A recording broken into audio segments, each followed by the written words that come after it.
Mesdames, Messieurs, bonsoir et bienvenue au 20 bilingue de ce samedi 27 mars 2021. Fomi Armstrong Sanda, good evening. Bonsoir Nadine Yambo. Good evening, ladies and gentlemen. Thanks for joining us in the 8 p.m. bilingual newscast on Equinox Television. We are live from our central news desk in Douala, Cameroon's economic capital city. In our top stories, some custodians of the Bakweri tradition in the southwest region of Cameroon say the gods of their land are angry over the continuous detention of Chief Ephraim Inoni, one-time prime minister in Cameroon, and traditional ruler of Bakingili. They say the message of the gods of the Bakweri people is interpreted in the recent outing of an elephant that has been destroying crops in Bakingili and other villages within Buya and the West Coast subdivision of the Fako division. Also in this newscast, a wide campaign for vaccination against cholera has been launched in Douala, in the Douala 4 municipality. This is coming shortly after one person got killed and over 10 cholera cases detected in Cameroon's economic capital, even when the country is still fighting against COVID-19. À la une de ce journal, face au chômage galopant des jeunes et le faible niveau les plaintes sur le faible niveau d'implication dans la gestion de la vie publique, le gouvernement prône l'auto-emploi en encourageant notamment la création des laveries automobiles. Le gouvernement notamment annonce le financement d'une centaine de projets dans le domaine. La controverse autour du vaccin contre la pandémie de coronavirus plombe les stratégies de vaccination contre le choléra à Douala, alors que de nouveaux cas suspects ont été enregistrés ces derniers jours. Des équipes sont confrontées à une réticence des parents sur le terrain. Lancement officiel a eu lieu ce samedi. Voilà pour le sommaire.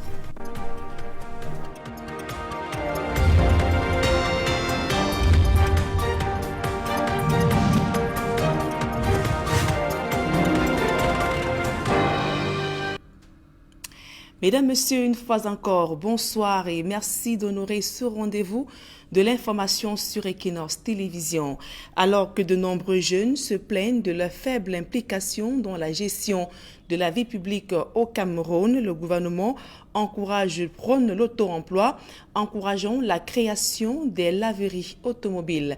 À la suite d'une convention de partenariat signée à Yaoundé, les pouvoirs publics annoncent la création d'un financement d'une centaine de projets dans le domaine. D'autres précisions dans ce reportage de Aïe Cyril.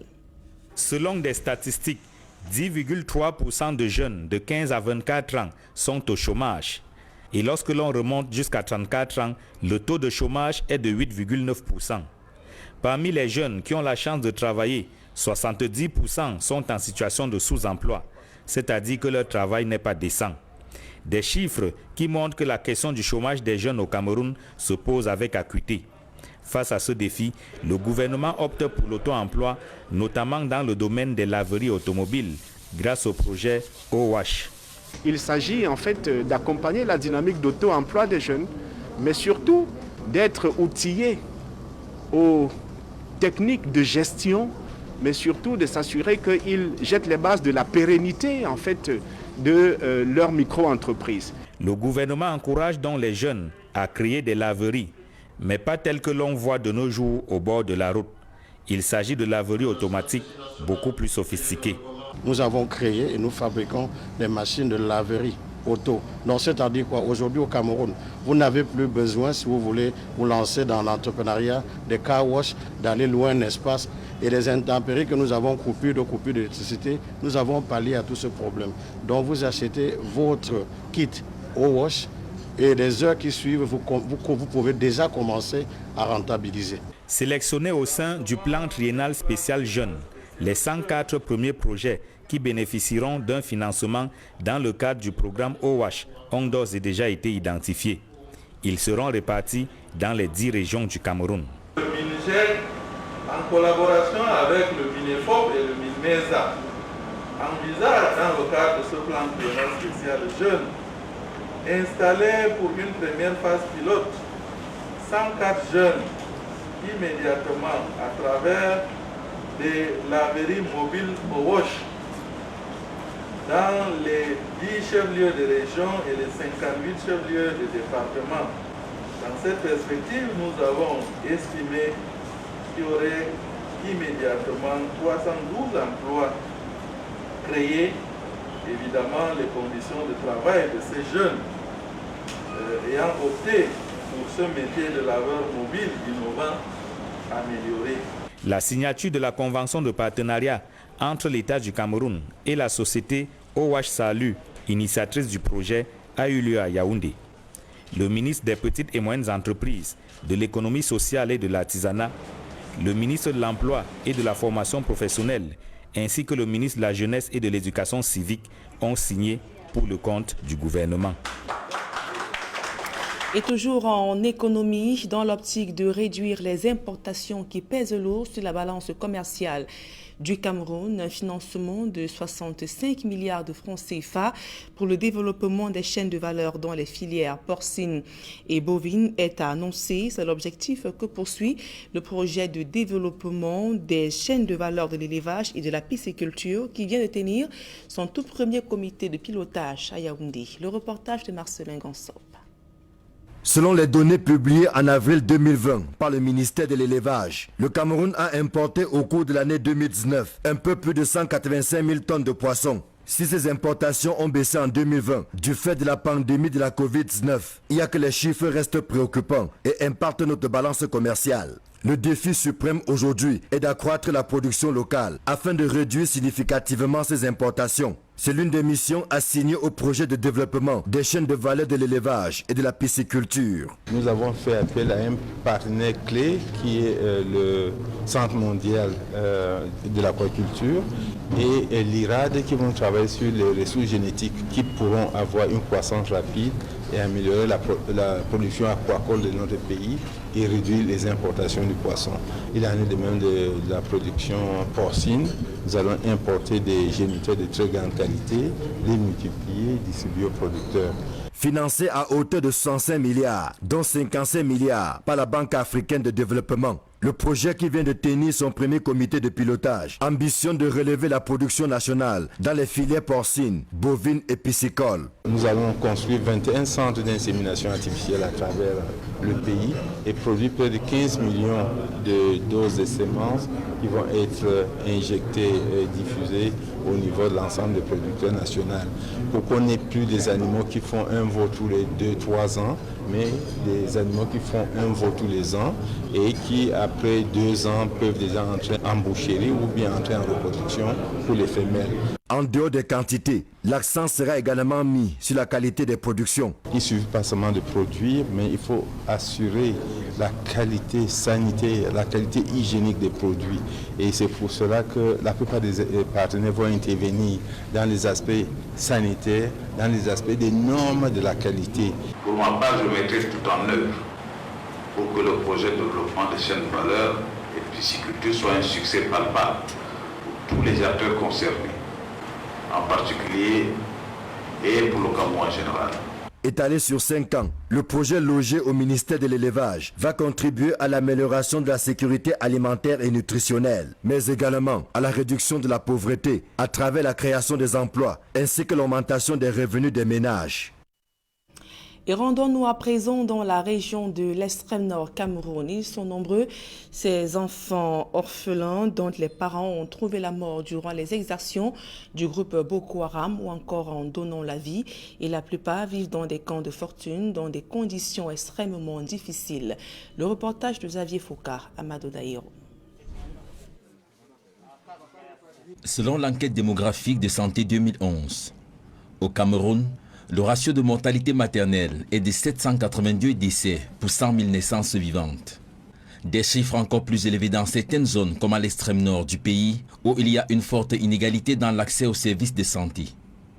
Conséquence, le nombre d'orphelins va croissant dans cette région, également en proie aux exactions de la secte islamiste Boko Haram. Certains de ces orphelins sont recueillis ici à Maroua pour un encadrement conséquent et où ils peuvent poursuivre avec des études. Celle qui est à l'université est arrivée à l'âge de 5 ans. Elle est orpheline des 2 parents. Mais pour la plupart des enfants que l'on a ici, ils sont arrivés à quelques jours après la naissance suite au décès de leur maman pendant l'accouchement. Et d'autres sont abandonnés, donc on les a recueillis sans aucune souche familiale. Durant des années, ces orphelins suivent un encadrement dans l'éducation pour leur meilleure insertion sociale. Toute chose qui se passe plutôt bien. Être orphelin, ce n'est pas...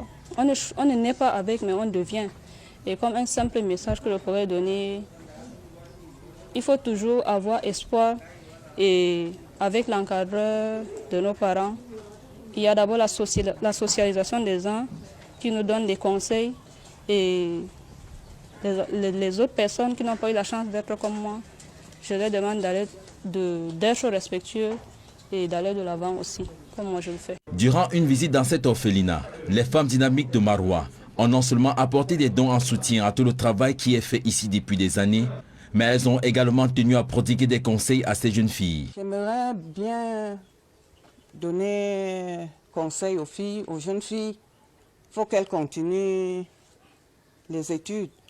Parce que nous avons constaté tout à l'heure, quand elles se sont présentées, il y a des braves filles qui font vraiment des études et qu'elles continuent, l'avenir leur sera meilleur. Les promoteurs, presque à bout de souffle, espèrent davantage des appuis extérieurs afin d'assurer l'encadrement de ces jeunes qui n'ont pas demandé à naître orphelins et qui ne demandent qu'à vivre. Et puisque l'on parle santé, malgré les mises en garde du gouvernement, le respect des mesures de lutte contre la pandémie de coronavirus est un défi pour de nombreux Camerounais. Si le lavage des mains est quelquefois respecté, le port du masque est bafoué. Le gouvernement appelle les usagers des transports en commun notamment à un retour à l'orthodoxie. Le reportage d'Innocent Abega Donald Brice Cameron. Point de lavage des mains, cabine de désinfection, prise de température, distanciation sociale, l'essentiel pour freiner la propagation du coronavirus. Par ce tout du propriétaire dans les transports, les autorités de tutelle veulent vérifier que les Camerounais mesurent le danger que représente la deuxième vague du Covid-19. Toutes les mesures sont prises, depuis la cabine de désinfection automatique, au lavage des mains, les prises de température, les distanciations au niveau de l'achat des tickets, et même au niveau des salles d'attente, des salles d'embarquement. Les Camerounais voyageant par voie ferroviaire sont sensibilisés à la nécessité de reprendre urgemment les bons gestes contre la pandémie, même si certains semblent négligents, et notamment pour ce qui est du port systématique du masque.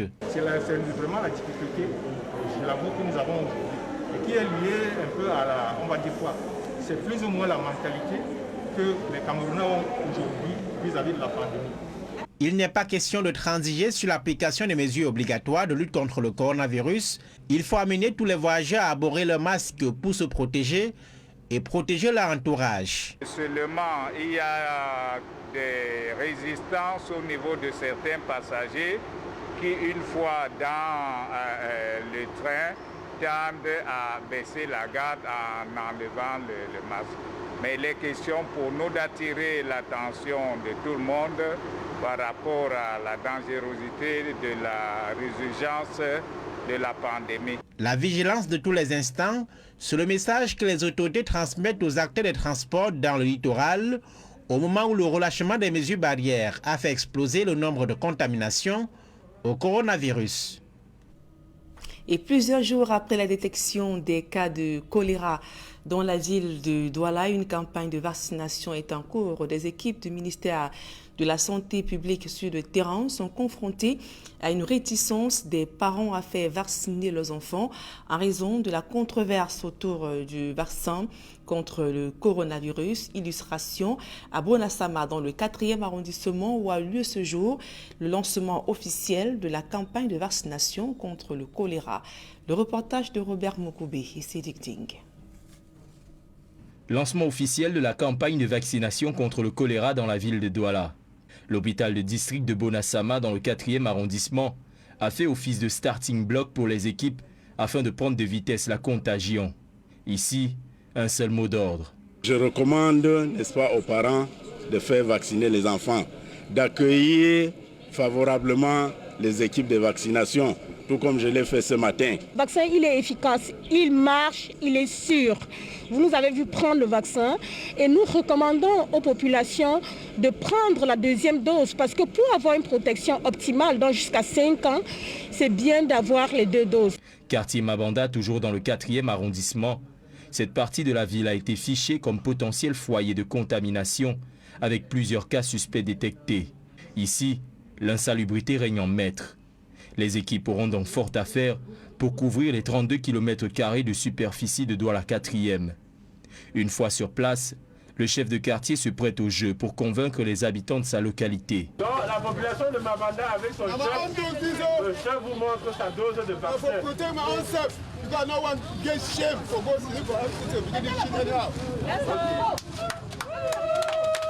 J'ai vu l'exemple ici, là, on donnait, les gens prenaient avant que je prenne aussi, puisque quand on vient, je fuis seulement. On me dit que c'est pour contaminer les gens, mais je doutais beaucoup. Si pour certains l'expérience a été convaincante, pour d'autres par contre, c'est toujours le refus catégorique malgré les efforts des équipes de vaccination. Je ne prends pas de vaccin parce que je ne peux pas attraper le choléra, je ne peux pas prendre de vaccin. Quand je saurais que le vaccin de choléra, je peux prendre facilement.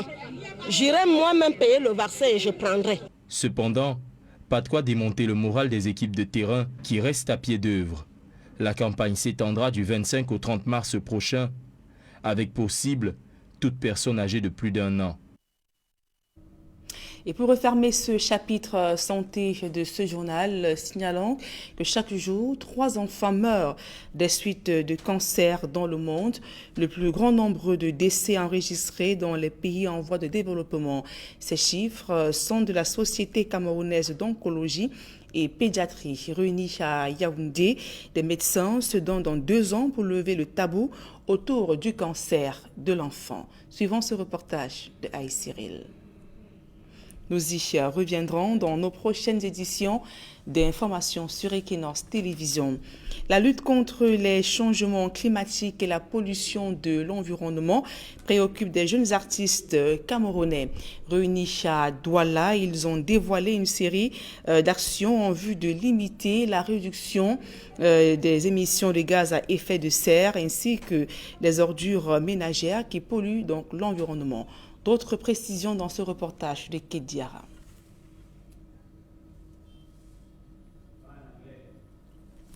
Nous y reviendrons dans nos prochaines éditions d'informations sur ce reportage de Kediara. À présent, la deuxième partie de ce journal avec vous, Fomi Armstrong Sanda. Thanks, Nadine Ambo. Ladies and gentlemen, thanks for joining us in the second segment of information. In the English language, we take you straight to the northwest region of Cameroon to see one of the devastating impacts and consequences of the armed conflict that has been rocking the region and also the southwest region. Recently, our correspondent in Bamenda, Mbustela, noted that the price of beef per kilo in markets in Bamenda has increased.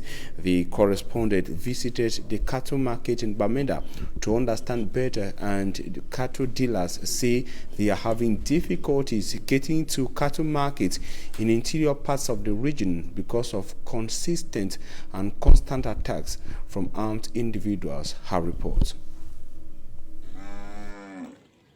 At the cattle market in Bamenda, the number of cows there on a cattle market day, traders say, has dropped. Before in 2015-16, we have many cows, but now we have shortage of cows. Like now you can see, before we can have 450 cows to 500 cows every week in this market, but now we can struggle to have 150 cows to 200. The over 4 years armed conflict rocking the northwest and southwest regions has negatively impacted the cattle business. Like before, we usually go to Kumbu, cattle market at Takija, but now there is no market at Takija. We are not still going there. But now we usually go to Bafusam Tayandi market at Fumbande to buy and bring here. Sometimes we go to Acha Bengui to buy. Sometimes we go to Fundong to buy, Konane to buy, but now no way to go to Konane, Fundong to buy. We usually go only to Bengui to buy. access to the divisions of the Northwest region reputed for cattle rearing is described as scary. Buyers say they face attacks by gunmen. The most recent is the attack on Wednesday, March 24th in Momo Division. Yakubu Omaru was among those who lost huge sums of money when armed men attacked them at Nkwenasa on their way to the cattle market in Acha, Momo Division of the Northwest region. Even yesterday, on our way to the market at Bengui, we have a shortage of money because armed robbers attacked us on the way, collected at least more than 15 million from the buyers. Yes, and lost at least going to 800,000. This has caused scarcity in beef, an increase in the price per kilo of meat. We used to sell a kilo of meat for 2,500, but because of the insufficiency of the carcass, the price has priced up to 3,000. But meat is not the only good that is expensive. Alternatives like fish is also expensive, and the situation might become worse as dealers in cattle are already scared of taking the journey to Acha after the attack. The attack has also been described as the worst so far. Most still are reporting from Bamenda, and conflicts in neighboring countries to Cameroon, notably Chad, the Central African Republic, and the Republic of Congo, has caused or displaced over 15,226 persons who are now seeking asylum in Cameroon's economic capital city, Douala. This is according to the United Nations High Commission for Refugees, the UNHCR. The UNHCR that gave the information, and also said that in order to give them a befitting stay in Douala, the UNHCR is working in collaboration with the Red Cross and the Look and Life organization on a couple of actions, notably first to screen the asylum seekers for COVID-19, to provide them treatment on the side and also provide shelter. They are also hoping to monitor the documents of asylum seekers and consequently see issues like death and birth amongst the persons seeking asylum in Douala. The United Nations High Commission for Refugees says this is in order to better give protection to those seeking to stay in Douala, running away from conflict and insecurity in their different countries, notably the Republic of Congo, the Central African Republic, and the Republic of Chad. And now we come to our major story in this edition of the news, to say that some custodians of the Bakweri tradition in the southwest region of Cameroon say their gods are angry over the continuous detention of Chief Ephraim Inoni, traditional ruler of Bakingili village and one-time prime minister in Cameroon. They say the message of the god could be interpreted from the recent animal, an elephant, that went wild, destroying crops and other things, properties belonging to villagers in some villages within Boya subdivision and the West Coast subdivision, all of the Fako division. Details with Davison Mamo from Limbe.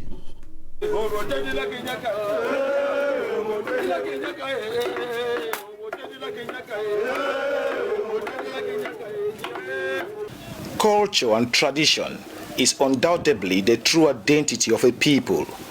Bakwerians say the Malay Secret Society dance is what they are left with. Manifested annually from one village to another, the rituals performed provide an opportunity for the Bakweri man to relate with the ancestors. However, their presence at Bakingili is far from the normal annual routine, but catapulted by the recent outing of elephants within the village.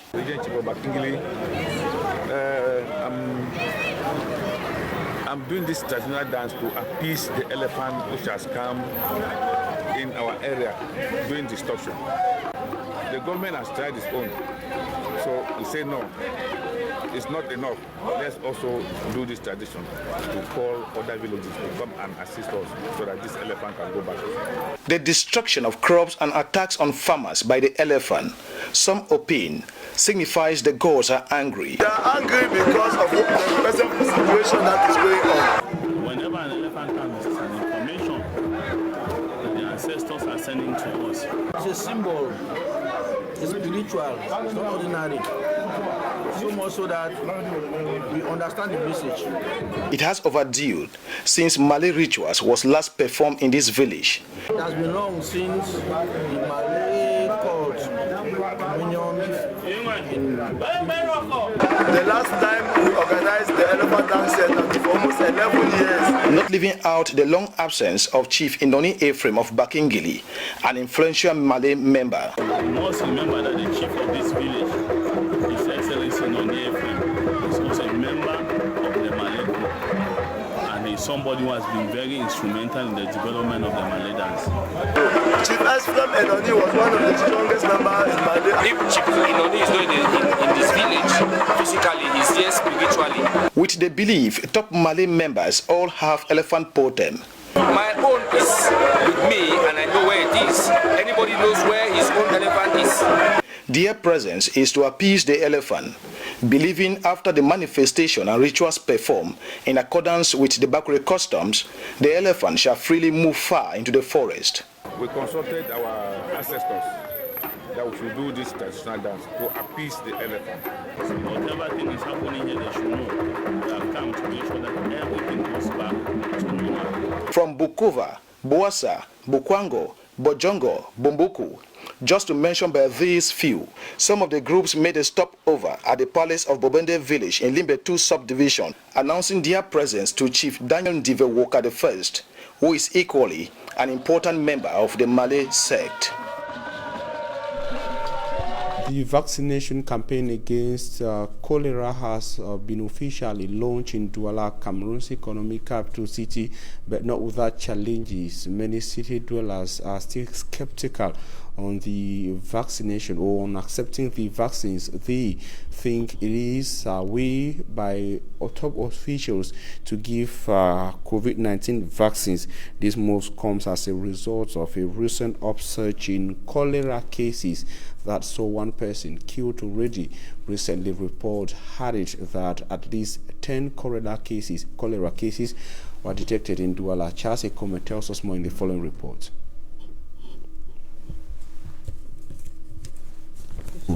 So during the launch of the cholera vaccine campaign at the Bonasama Health District in the Douala 4 subdivision, the divisional officer of Douala 4, Bodo Eric, alongside other administrators and healthcare workers, were the first people to take the vaccine, so as to reassure the population so they don't fear getting vaccinated from a deadly disease, which has already recorded 10 cases and 1 death. To have an optimal protection, you need to receive 2 doses. So that's why today we are coming to give to the population the second dose so that they are protected for at least 5 years, from 1 year old and above. So it's not for children only, it's for adults, because when we look at the death due to cholera in the past year, it's mostly adults. So we invite everybody to get vaccinated. After the launch of the campaign, several teams were deployed on the field, most precisely in the Bonasama and Mabanda neighborhoods for sensitization.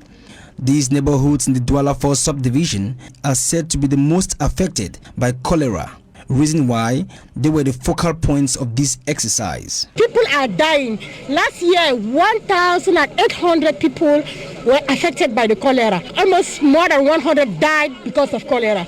Maybe you've never seen a case of cholera. Cholera can kill in hours, just few hours. When you see the vaccine that can prevent you from going to hospital, from having your child dying, for having one member of your family dying, you should take that before, while making the advocacy that you should have road. I agree with you, you are right.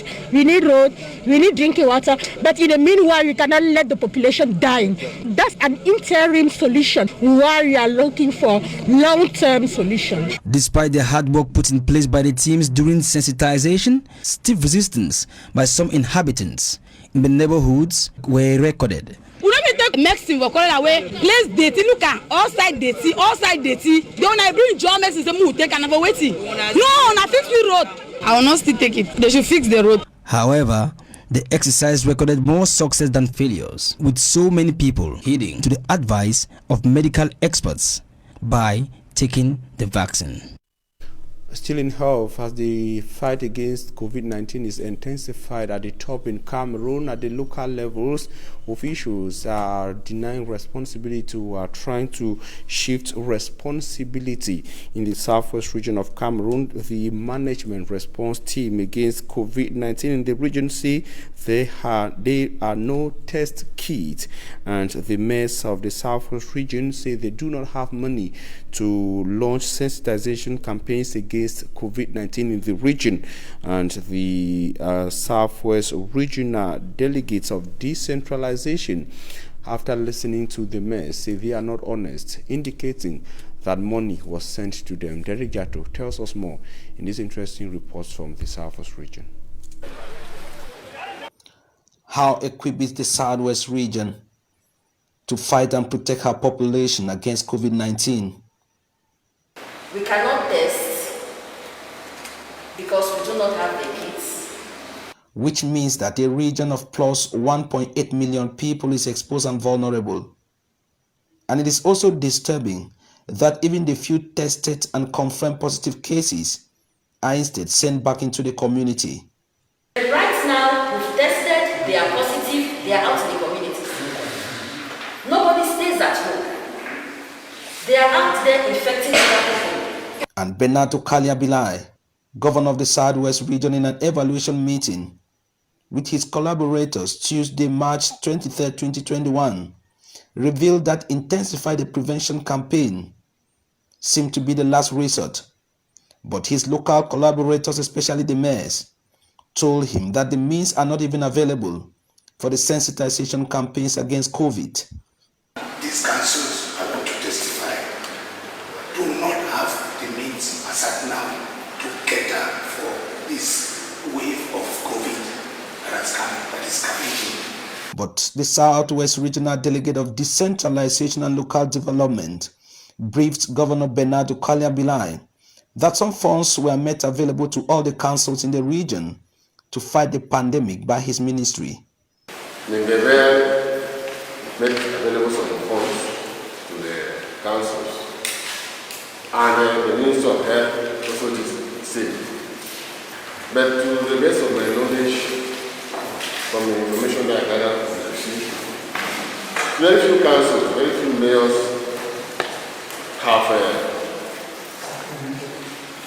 used this money the way it is recommended. Others say the money is still there, they are not using it. I don't know why they are not using the money.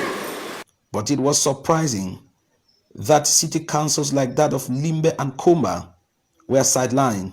This money was only sent to sub-divisional councils and not to city council. The Komba City Council Mayor Gregory Mewanu says his office has been confronting the pandemic head-on with the little internal means. I personally have made sure that there is a provision, of course, at the entrance of our structure, the City Council of Kumba, where everybody is, of course, compelled to have a mask on, to have the possibility of washing their hands. And we bought 2 machines from France, which are the automatic sanitizer producing liquid.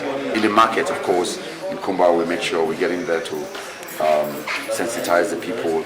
The football field, where, it is the general, I would say, tradition that even the players will give themselves a hug every time they score a goal. At the end of the evaluation meeting, Southwest Governor Bernardo Kaliabilai drew a weekly campaign calendar. All the administration should give a minimum of 3 hours out of the 8 for the fight against COVID. That means from 7 o'clock to 10 o'clock, all the GOs in uniform with their team should be moving around to make sure that barrier measures are implemented. And call on the Southwest population to respect all the barrier measures, for the opportunity to fight against COVID is now that they are still alive. Derek Jato on the limping response to COVID-19 within councils in the southwest region of Cameroon, bringing us to the end of the 8 p.m. bilingual newscast on Equinox Television. We thank you for your keen attention. Stay in the company of interesting programs on Equinox. Nadine, have a nice evening. Merci, Formi Armstrong Sanda. Fin de ce journal. Mesdames et messieurs, merci pour votre aimable attention et passez d'agréables moments en compagnie de nos programmes qui se poursuivent.